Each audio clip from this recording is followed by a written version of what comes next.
Bonjour et bienvenue sur le podcast L'autre voix.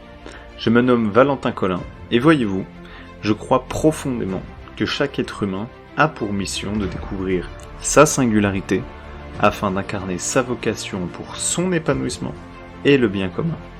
Au travers d'une série d'épisodes que j'ai nommé Solo, je retrace mon parcours, mes réflexions, mes apprentissages, mes difficultés, qu'ils soient passés ou présents.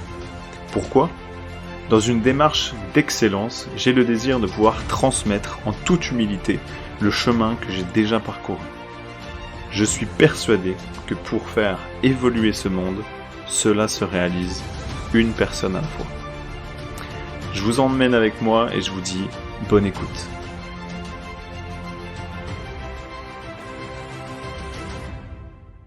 Les deux pièges qui t'empêchent d'avoir le déclic pour enfin savoir ce que tu désires faire dans ta vie. Peut-être que tu te lèves le matin, t'aimerais te lever le matin et tu sais qu'au fond de toi, tu vas contribuer positivement à ce monde. Tu sais comment tu vas le faire, pourquoi tu vas le faire et c'est clair dans ton esprit.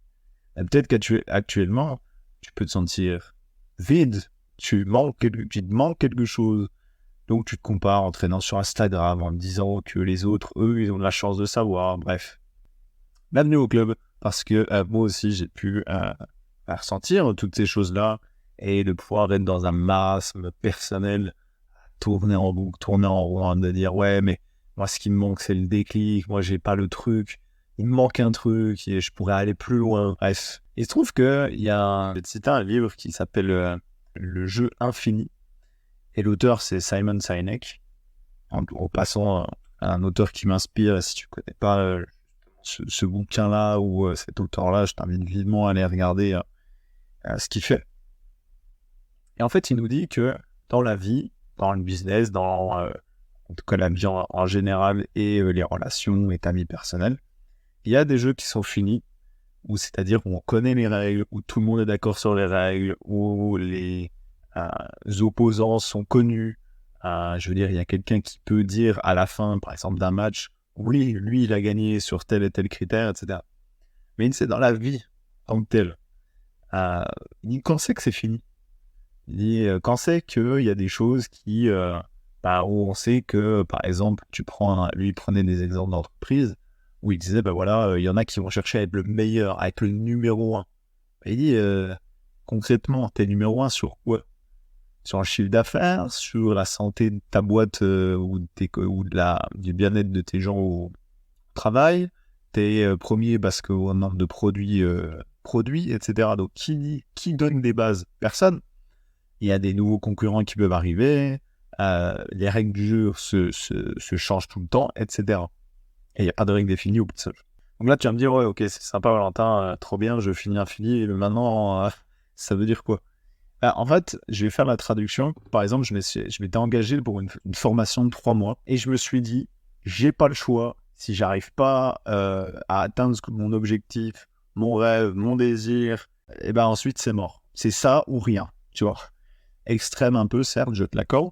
Bon, je suis revenu depuis et maintenant j'en ai tiré des leçons. Et du coup, en fait, je le vivais hyper mal parce que je me mettais beaucoup de pression à me dire « Ouais, mais il me manque un truc. Ouais, mais là, je veux aller plus loin. Ouais, mais là, j'ai pas le déclic. Il me manque encore une petite chose, tu vois. » Et sauf que j'avais mis une date, et ça, c'est le premier piège, une date de péremption à mon rêve. J'avais mis une deadline à ce que je voulais entreprendre.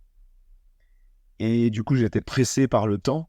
J'étais pressé court comme un citron. Et du coup, j'avais pas accès à mes ressources personnelles, à mes idées, à des opportunités, à des gens. Parce qu'en fait, je m'étais pas laissé le temps de faire. Si tu te dis, toi, aujourd'hui, ouais, mais du coup, j'ai une pression financière, je sais pas quoi faire après, j'ai pas de solution, à cette date, si je sais pas, j'abandonne. Ah, mais pourquoi ? Je dis, là, j'en reviens avec mon histoire de jeu fini, jeu infini. On vit un jeu infini. Alors, c'est simple, le jeu, il se terminera quand on sera tous morts. Le jeu, il se finira à ce moment-là. Donc, pourquoi donner une date de péremption ? Peut-être on va essayer de changer un petit peu ta vision des choses. C'est-à-dire qu'au lieu d'avoir cherché le déclic, peut-être que déjà, tu pourrais te mettre dans une progression, dans un chemin, qui te permet justement d'avancer vers ton objectif là. Et qu'il n'y a pas de déclic en soi à avoir. C'est pour ça que c'est un peu, j'avoue, c'est des pièges. C'est simple, il n'y a pas de déclic. Une fois, une dame que j'avais en formation, que j'animais, elle me dit « Ouais, mais j'attends le déclic. » Et je vais au tableau, je prends un marqueur et je me marque « Voici le déclic. » Je dis parce que, en fait, il n'y a pas le déclic, il n'y a pas de token. D'abord, hey, bonjour, moi je suis le déclic, alors voilà ce que tu vas faire. Tu vas faire ci, tu vas faire ça, ensuite tu vas faire ça. S'il y en a un, c'est cool, tant mieux. Et prends bien face aux gens qui, en tout cas, racontent qu'ils en ont eu un. Mais si tu n'en as pas, ben on va pas attendre. Dans ce cas-là, c'est ce que je te propose de dire, il n'y a pas de date. Si tu commences à te mettre dans une optique où je me dis, ok, je ne sais pas encore tout à fait comment je vais faire, je ne sais pas où je vais aller, j'ai pas le déclic qui me fait mais je me mets en chemin. Et du moment où tu te mets en chemin, bah déjà, le déclic, il y a plus rapidement, en tout cas, il y a plus de chances de venir, déjà de 1. Et de 2, bah, en fait, tu vas construire les choses que tu as envie au fur et à mesure. Et ça m'emmène au deuxième piège. Moi, je voulais tout savoir avant de faire. Là, me dire peut-être que oui, ok, c'est très bien, je me mets en chemin, mais clairement, je ne sais pas quoi faire. Et j'ai déjà eu ce genre de remarques-là, en particulier de quelqu'un qui pourrait être dans ta position, qui a cette problématique-là. C'est tout vouloir savoir pour passer à l'action. Dire oui, mais vu que je ne sais pas, vu que je n'ai pas le déclic, je ne peux pas faire. Alors, merci Kiki, mais peut-être qu'il y a autre chose. Parce qu'effectivement, si on parle là-dessus, on ne va pas être rendu. Je vais donner un exemple tout bête. Si je te dis aujourd'hui, ok, très bien, tu veux tout savoir ce qui se passe, parfait, génial.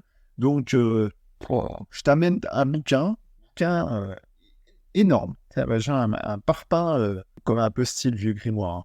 Et là, je te dis, ben voilà, ça c'est ta vie. Voilà, il y a tout de A à Z, de ta naissance jusqu'à ta mort. Bon, déjà, la taille du bouquin déterminera si tu vis longtemps ou pas. Il y a tout jusqu'à ta mort. Voilà ce que tu as fait. Voilà comment tu l'as fait. Voilà qui t'a rencontré à tel moment, à telle date, à tel horaire, etc. Et là, je te dis, bah vas-y, tu veux tout savoir. Tu le lis maintenant. Souvent, la réaction, en tout cas moi, si on me donnait ça, c'est mais jamais de la vie, je l'ouvre le truc.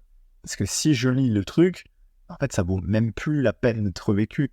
Et ça, c'est un grand paradoxe humain à dire, on veut tout savoir, mais en même temps, on ne veut pas tout savoir. Ben oui, parce que l'essence de la vie, c'est aussi ça. Le petit truc qui donne le goût, c'est aussi de l'inconnu. Et c'est pour ça que je dis ça, c'est une hérésie, c'est un truc à la con de vouloir tout savoir à l'avance. Par contre, c'est un petit peu une image où tu te représentes, c'est comme un chemin, où tu dois aller sur la marche, la première marche, il n'y a qu'une marche sur ce chemin, ou un pas japonais, un peu comme dans les jardins, où tu vois le premier pas, tu marches dessus, et c'est seulement parce que tu as marché sur la première qu'il y a la deuxième qui se dévoile. Et tu marches sur la deuxième, et il y a la troisième qui se dévoile, etc. Tu peux pas voir tout le chemin avant. Donc je vais te prendre un exemple. Il y a une dame que j'avais déjà accompagnée dans un groupe, qui était chercheuse, donc en biologie moléculaire, etc. Et puis qui faisait des recherches des fois sur des maladies de peau, je crois, elle était dédiée là-dessus. Et je lui disais, mais c'est pas quand même un peu frustrant de toujours chercher, et puis tu trouves pas toujours. Elle me dit, c'est notre quotidien. Hein. Elle dit, en tant que chercheur, elle dit, elle a bossé entre autres au CNRS. Et donc, du coup, je lui disais, ouais, mais comment vous faites? Elle me dit, mais en fait, c'est pas parce qu'on émet en fait des hypothèses, pour faire des tests pour voir s'ils ont raison. Donc, on émet des hypothèses. Et c'est pas parce qu'ils échouent à valider leurs hypothèses qu'ils perdent leur temps, en fait. Elle m'a dit, en fait, on progresse à chaque fois. Et ils savent au fond d'eux qu'ils vont trouver à un moment donné. Parce que quelqu'un qui cherche, qui met des ressources, qui va dans un angle, change, va à un autre angle, demande à des gens, se renseigne sur le sujet, va demander peut-être à d'autres collègues parce que du coup, lui, il ne sait pas, etc. Comme toi, c'est sûr que tu vas trouver le truc. Donc, il n'y a pas de déclic forcément à avoir. C'est justement limite un piège à part entière, le fait de dire qu'il y en aura un. Et c'est un peu le piège aussi, j'avouerais, un troisième piège bonus, de se comparer aux autres. De se dire, ouais, mais lui, il a réussi parce qu'il m'a dit qu'il y avait un déclic, etc. Mais non, c'est pas un déclic, c'est une somme d'actions qu'il a pu faire.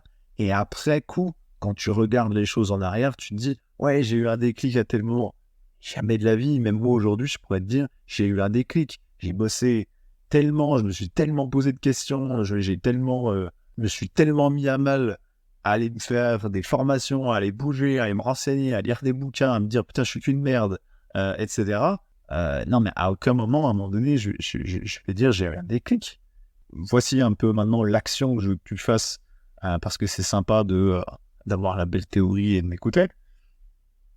Mais ce que je veux que tu fasses maintenant, ou quand tu seras disponible, c'est pour éviter ces deux pièges, liste au moins, je te demande juste ça, une action, et de la faire, qui te ferait avancer cette semaine, au moins cette semaine. Peu importe comment, mais avancer.